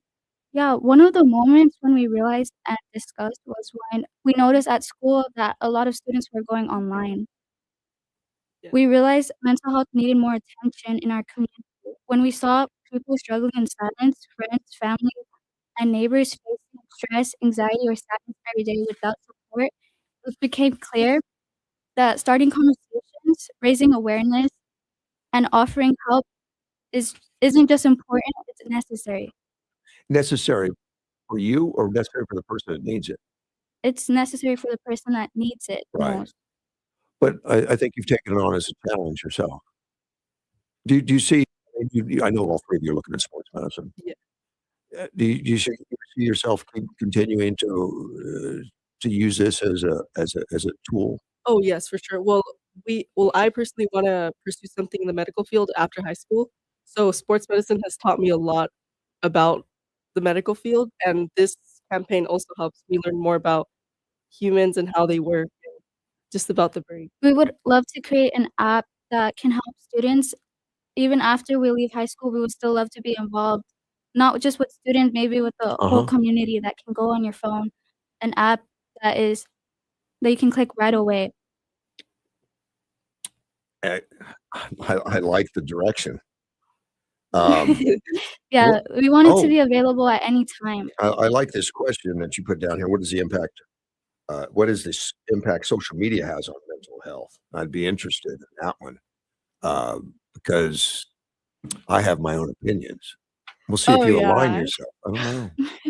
I mean, social media does have its, like, perks about it being good, but it also has its flaws. Sure. Social media has, like, created these norms and, like, these expectations from people that can often, make yourself seem less than what you actually are.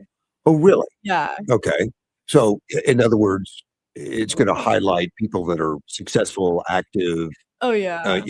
looking great, whatever it is, and it makes you feel like you don't measure up. Yeah, you're always gonna compare yourself to other people, and I feel Sure. like that's a really big thing for the generation is like, "Oh, like, did you see what kind of shoes that he had today? Like, why don't I have that? Like, why don't my parents like Nah, this?" that's Like, been big yeah. forever. Yeah. But it's more like shoving it in your face now that it's on social media too, and, like, it's, like, multiple people now, so, like, you're seeing it as, like, "Oh, I maybe think I'm I a think it little." affects women more than men.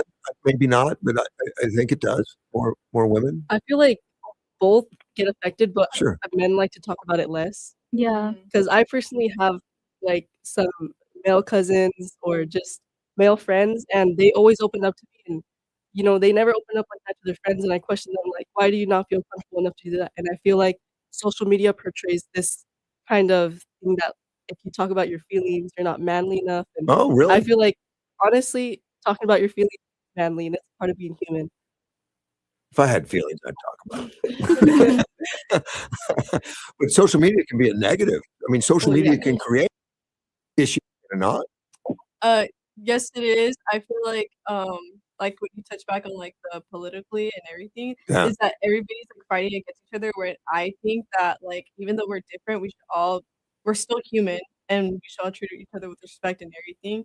And I feel like it could honestly just put other people in danger too. It's really bad. Like saying stuff that is not true Yeah. necessarily. Yeah. It could Well, be not true. Really, it's not true. Not necessarily. It not definitely. necessarily, but Well, like, I see it all the time. But the divide has been so great.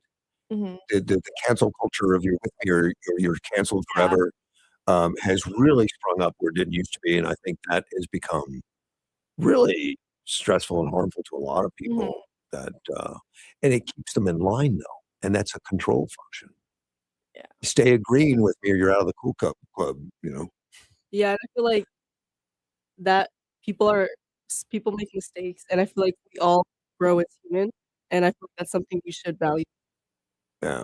I mean, like the Mean Girls thing from the movie. No, these are none of the Mean Girls. They're none of the Mean Well, Girls. these no, we have the nice girls. We have Sarah and Samantha and Andrea. Yeah. So thank you guys for all coming. Yeah, thank you for Thank you having so much us. for having us. What are you cutting us through an end, George? Or you gotta No, go? no. I'm just saying thank you for coming Oh, on okay. the show. There's some more questions we got. One of the biggest ones I have is, how do you reach out to somebody who actually appears that they're having problems? Yeah, like if I had a friend, like we'll just hypothetically say his name's George and he's got a problem. How would I address that? How would I do that? Just have an open conversation. If you're talking to someone that you're comfortable with, that's where it starts right there. Hopefully they Just being able to Go ahead. open up about your feelings and just having someone to talk to, honestly, that's the first step, but it's Yeah. really beneficial and it really helps.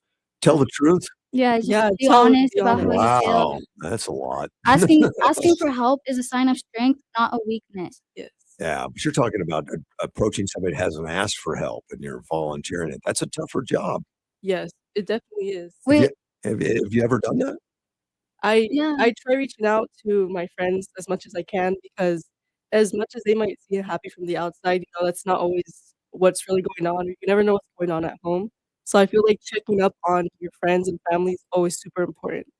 Yeah. And I'm going to take a break. You girls sit here. We're going to go off air for a minute and go to break, but we'll be right back. AM 560, KPLU. Are you looking for a new car? Well, we don't have it. How about a new cell phone?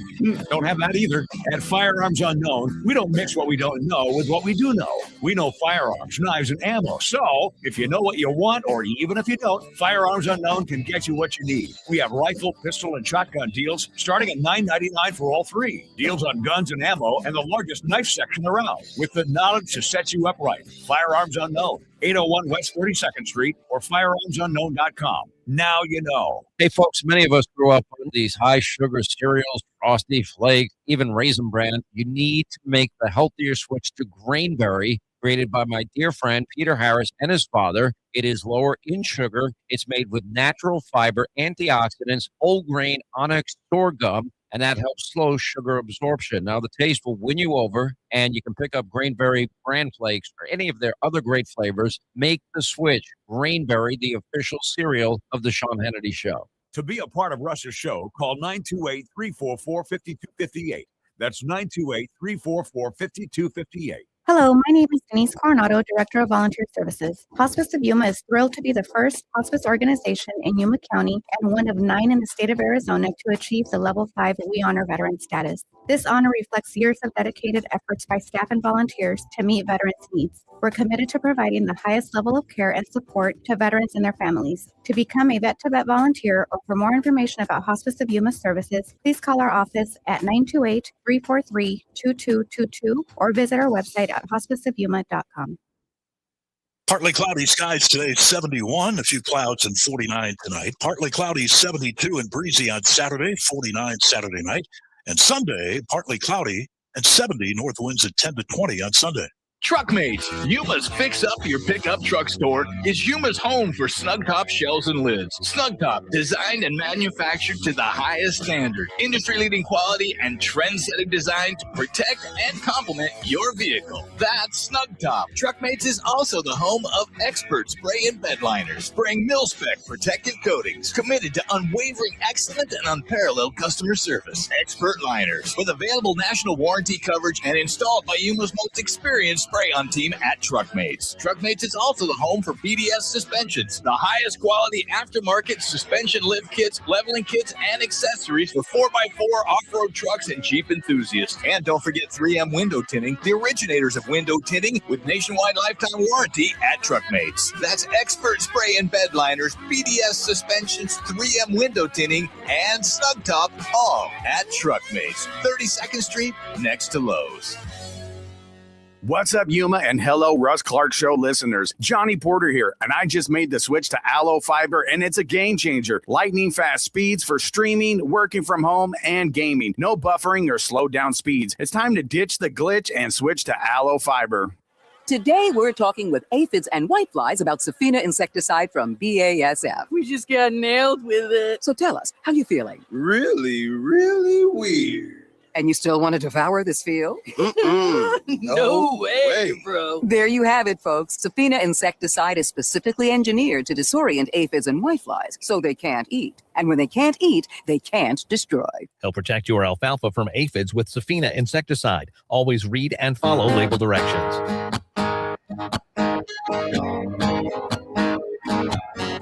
There's a man in D.C. He spent 6'3". Hey, I'm 560 KBLU, Russ Clark. I'm back with you. George is on the line. He's still here, I think. Yeah, George. We got the three young ladies out of Eagle Ridge that are looking at careers. How many of you are going to college? I plan on going to college. I also plan on going to college. Same? I'm going to the Marine Corps. You're going, okay, awesome. And why do you want to do that? And that's Samantha. Honestly, just so you know. It's what? Zyra. Oh, Zyra. I'm Zyra. sorry. Yeah. I You use musical chairs. I'm sorry. I believe that it would teach me a lot of discipline. I also believe that the military has always been a path for me. I always loved school. Don't get me wrong. I always loved school. I always loved the medical field. But I believe that I could do that and also try to make the world a better place. And that's what I really wanted to join. And yeah, and then the recruiters just got me, and I was Well, like, okay. let me tell you, I think it's an excellent choice for many. It's an excellent choice, and it doesn't stop any career path. It's all available. Exactly. In fact, the Marines will make available to you a continuing education in so many ways. What it is, and I've spent a lot of time with recruiters as a media guy, and I've actually gone on some battleships and helicopters and talked to captains about their engagement and making sure that their Marines become better people, better for our community, better citizens, and have career paths that are kicked off versus coming to an end. Not everyone that joins the Marines become a career Marine. Some do, but actually they're that's one of the corps that they have a tremendous amount of youth. And they're proud of it because they turn loose on the country some wonderful, well-rounded people that are ready to tackle life. That's probably one of the reasons I really want to join. Having discipline in life gets you far in places. Well, you'll learn to make your bed. Yeah, I will. I will. But yeah, I do believe that, and I also really want to make my family proud. I think your family's already proud of you. Thank you. By the way, I don't doubt that at all. So the other two are going. What are you going to college for? I want to, right now, in between anesthesiology or I want to be a midwife. You know, the nice thing about anesthesiology is your patients don't complain That's true. because they're unconscious. Exactly. Yeah, there you go. That's one of the reasons why I'm like kind of second guessing it, because I love interacting with people. Okay. So I feel like having a different field in that where I could just have patients and talk to them would be more beneficial to me. Well, you get to talk to them. You get to say count from 10 backwards. And That's see, true. see if they make it. You know, I'm the lobbyist for the Society for Opiate-Free Anesthesiology.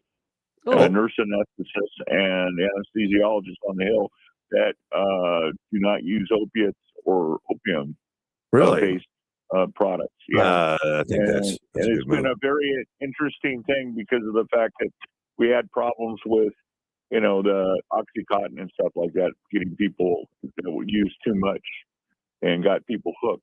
Absolutely. And so the anesthesiologist that we've been working with is just amazing. The pain things as far as blocking any nerve problems and stuff like that. It's not just knocking you out for surgery. These people have a whole lot of other things to do in the anesthesiology position. Yeah, crossword puzzles. All right. And what school are you going to? I would be going to AWC and then Good for you. transfer to U of A. And do you have a major selected, or you? I'm also in between two majors. I would love to study business management or go into the medical field as well. Awesome. And I think those are compatible. Most doctors are notoriously bad business people. They know everything. I mean, they're really just brilliant at their field, though they think they can do business. But they need business managers. They do.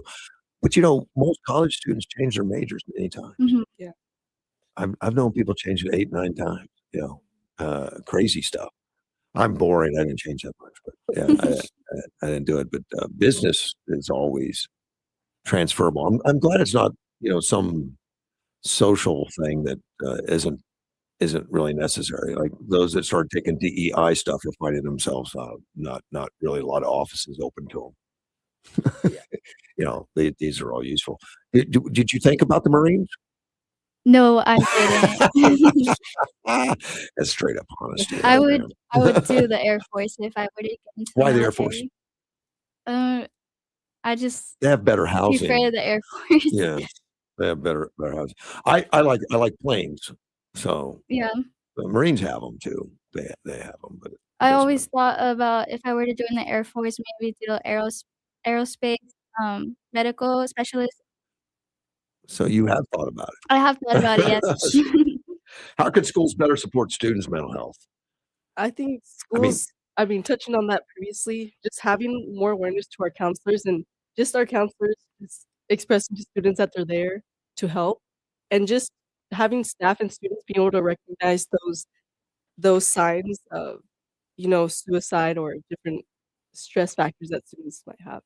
Yeah, and I haven't talked to a counselor forever. I didn't. I mean, usually the counselors are doing help on counseling people on continuing education, on classes to take, Yeah. and those kind of things. Do they really get into the mental health much? Well, we do have a mental health advisor at our school. Uh-huh. His name is Mr. Ulysses, Okay. and he does focus on that. So he's always there to help as well. And we have talked with him about this project, and he has helped us with this as well. Yeah. I'm sure he does.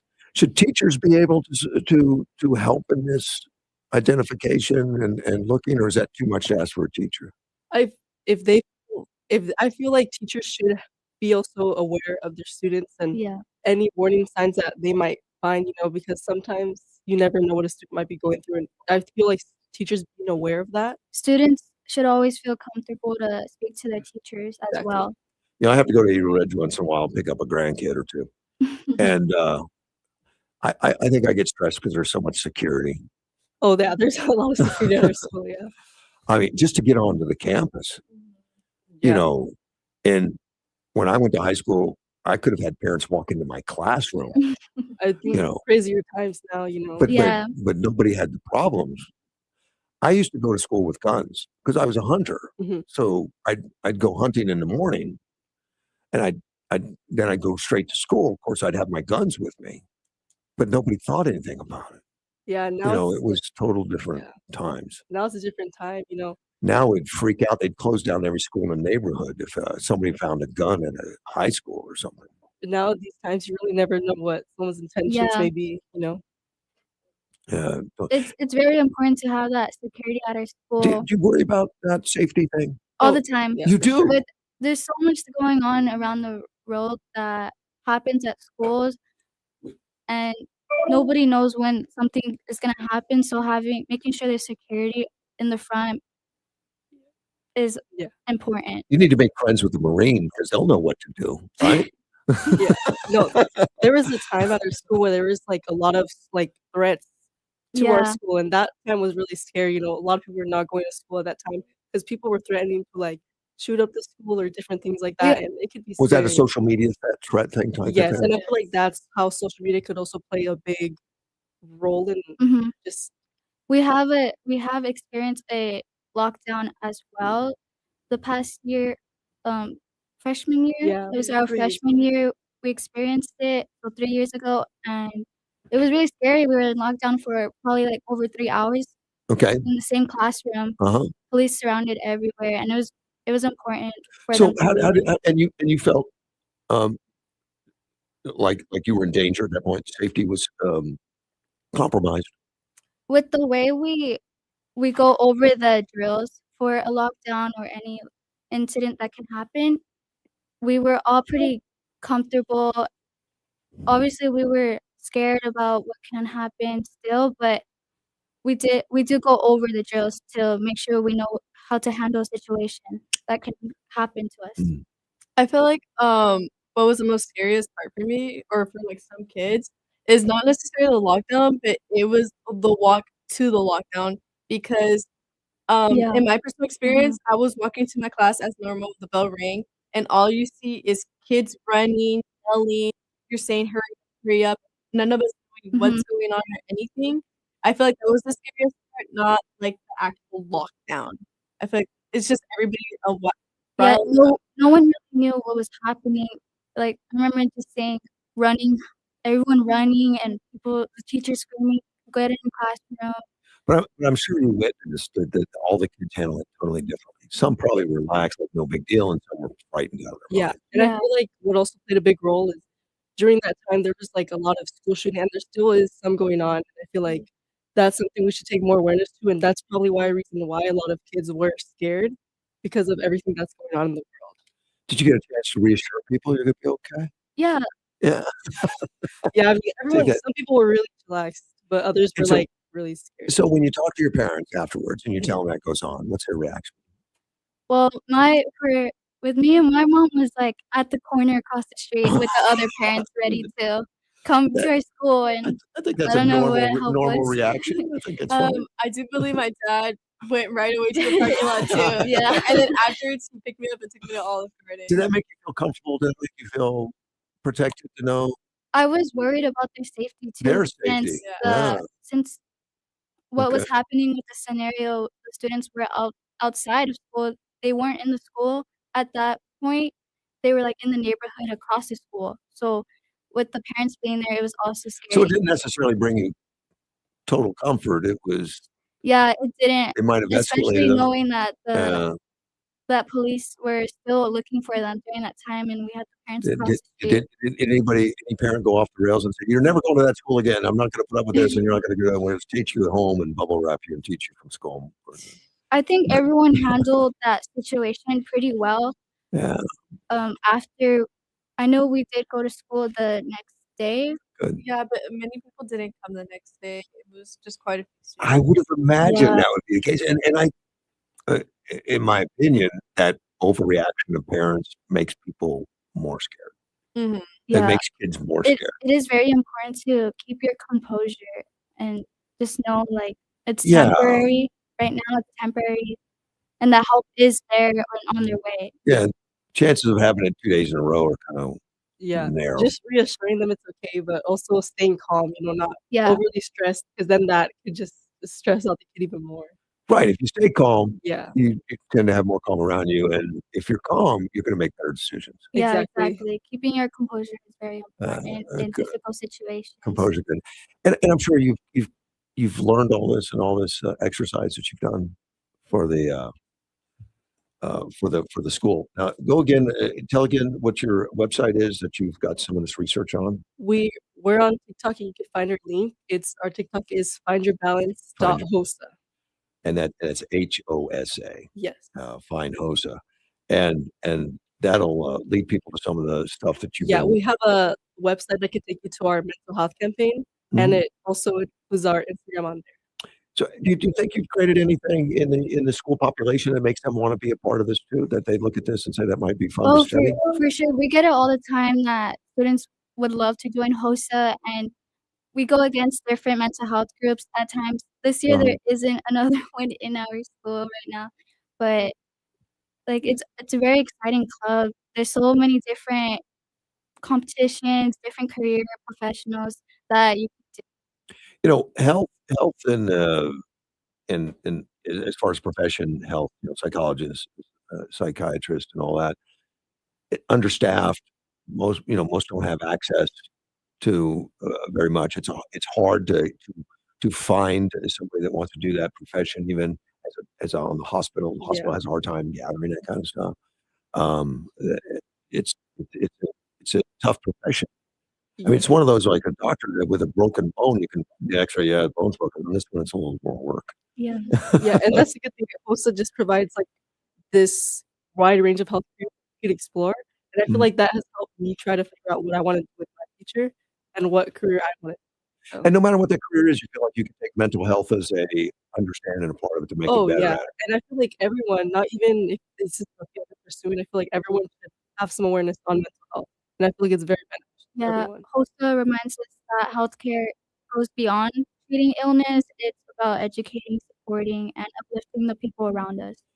Yeah, and that profession is that, waiting until you're in trouble and then treating it. I like it much more staying ahead of it.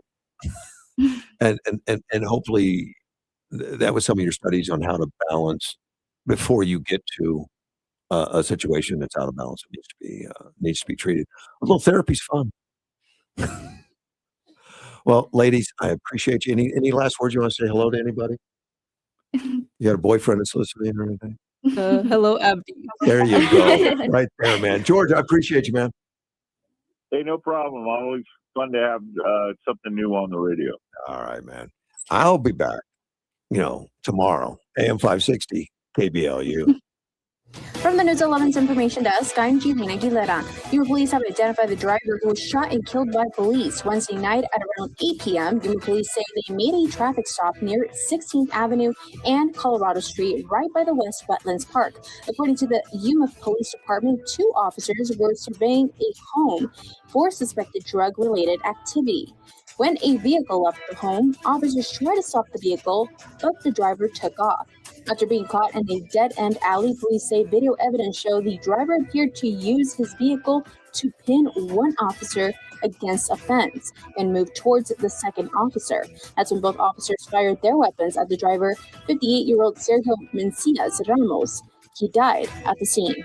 42-year-old passenger was inside the vehicle, but he was not injured.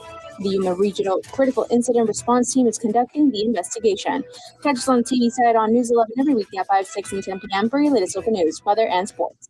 In a world where Wi-Fi battles rage and bandwidth is never enough, one family's voice unites it all. This Work is from News home, Talk 560 influence all day, KBLU, Yuma. stream all night, and game to win.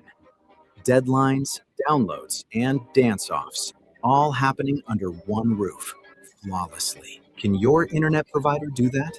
Fiber fuel your household at allofiber.com/all-in. Partly cloudy skies today, 71. A few clouds and 49 tonight. Partly cloudy, 72 and breezy on Saturday, 49 Saturday night. And Sunday, partly cloudy and 70, north winds at 10 to 20 on Sunday. Welcome to Money Talk with Yuma and Imperial Valley Wealth Management's Tom Rush, founder, wealth advisor, and George Davis, senior wealth advisor. Investment advisory services offered through CWM, LLC, and SEC registered investment advisor.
in Minneapolis.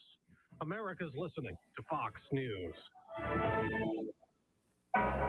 Progressive Commercial knows truckers can expect the unexpected when driving.